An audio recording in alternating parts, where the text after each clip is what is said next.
Russia-Ukraine war. What to know on Russia's war in Ukraine. On day 11 of Russia's war on Ukraine, Russian troops shelled encircled cities, and it appeared that a second attempt to evacuate civilians from the besieged port city of Mariupol had failed due to continued violence.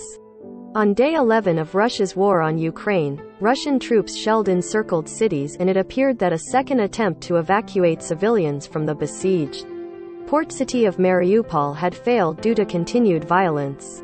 Ukrainian officials said shelling disrupted what was supposed to be a ceasefire beginning at noon local time, when a pro-Russian official said safe passage corridors were to have opened. The number of Ukrainians forced from their country increased to 1.5 million, and the Kremlin's rhetoric grew, with Russian President Vladimir Putin warning that Ukrainian statehood is in jeopardy. He likened the West's sanctions on Russia to declaring war. Here's a look at key things to know about the conflict Sunday. Violence stops planned civilian evacuations again. Ukrainian Interior Ministry advisor Anton Gerashenko blamed Russian artillery fire for halting a second attempt in as many days to evacuate civilians from Mariupol. The plan agreed to with Russian forces had been to allow people fleeing the combat and shelling to leave along designated humanitarian, green corridors, but Gerashenko said on Telegram that Russians had not respected the truce. A day earlier, Ukrainian officials similarly said Russian artillery fire and airstrikes had prevented residents from leaving before the agreed-to evacuations got underway in Mariupol and the nearby city of Volnovakha. Then, Putin accused Ukraine of sabotaging the effort. Russia has sought to cut off Ukraine's access to the Sea of Azov in the south. Capturing Mariupol could allow Russia to establish a land corridor to Crimea, which it annexed in 2014. Eduard Basurin, spokesman for the military in separatist-held Donetsk territory, said safe passage corridors for residents would also be opened for residents of. What else is happening on the ground? Russian forces launched hundreds of missiles and artillery attacks across the country, including powerful bombs dropped on residential areas of Chernihiv, a city north of the capital of Kyiv, Ukrainian officials said. But a miles-long Russian armored column threatening the capital remained stalled outside Kyiv. President Volodymyr Zelensky said Ukrainian forces were holding key cities in the central and southeastern part of the country, while the Russians were trying to block and keep encircled Kharkiv, Mykolaiv, Chernihiv and Sumy. Ukrainian forces were also defending Odessa, Ukraine's largest port city, from Russian ships, Ukrainian presidential advisor Oleksiy Arestovich said. Russian troops took control of the southern port city of Kherson last week. Zelensky pushes call for no-fly zone. Zelensky pushed his call for foreign countries to impose a no-fly zone over Ukraine. Establishing a no-fly zone would risk escalating the conflict by involving foreign militaries directly. Although the United States and many Western countries have backed Ukraine with weapons shipments, they have sent no. Zelensky said in a video address on Sunday that the world is strong enough to close our skies. NATO countries have ruled out policing a no-fly zone, which would bar all unauthorized aircraft from flying over Ukraine. Russian Defense Ministry spokesman Igor Konashenkov said Sunday that some Ukrainian combat planes had redeployed to Romania and other Ukraine neighbors he didn't identify. He warned an attack from planes operating out of those nations could be deemed an engagement by them in the conflict. Also Sunday, European Union leader Charles Michel said closing Ukraine's airspace could spark a world war. Directly witnessed or confirmed by the Associated Press.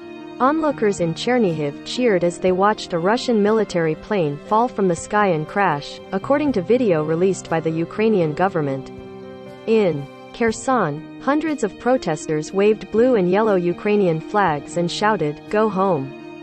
In Mariupol, Associated Press journalists witnessed doctors make unsuccessful attempts to save the lives of wounded children, pharmacies ran bare and hundreds of thousands of people faced food and water shortages in freezing weather.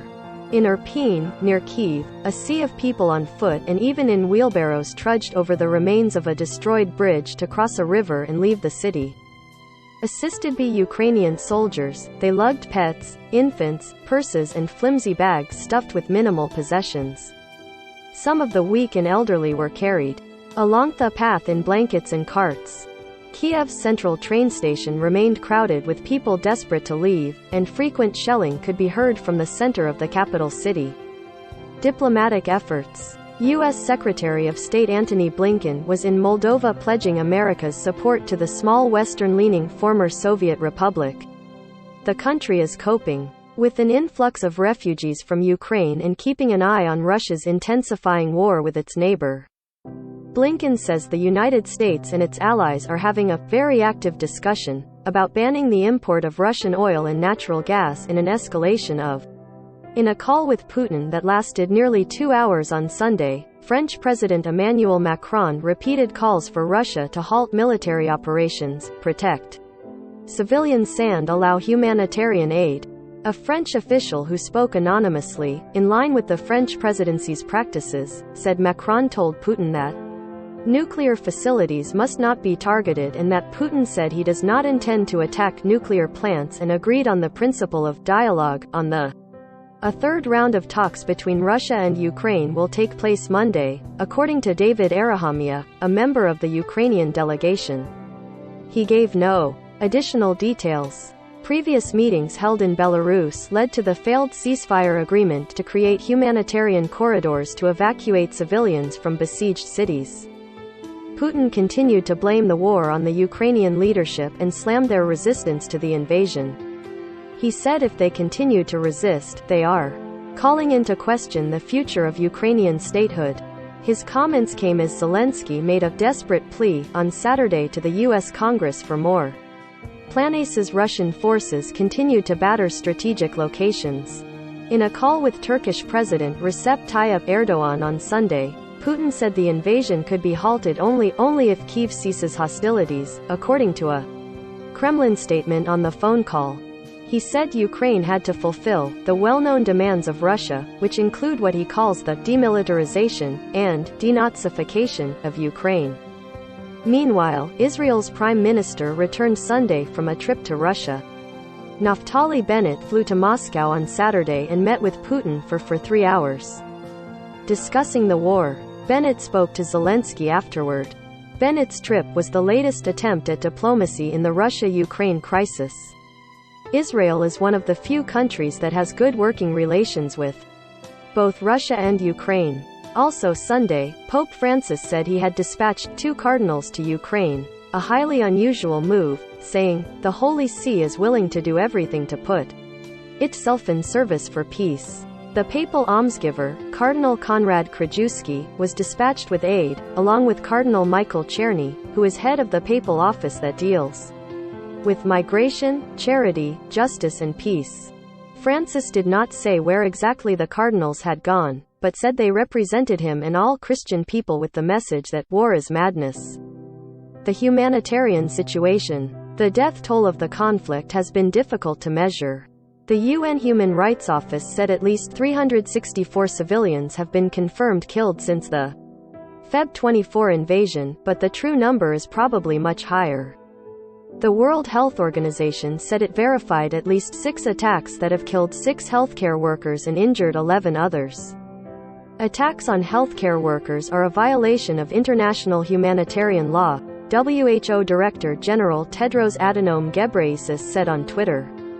The UN World Food Programme says millions of people inside Ukraine, a major global wheat supplier, will need food aid immediately.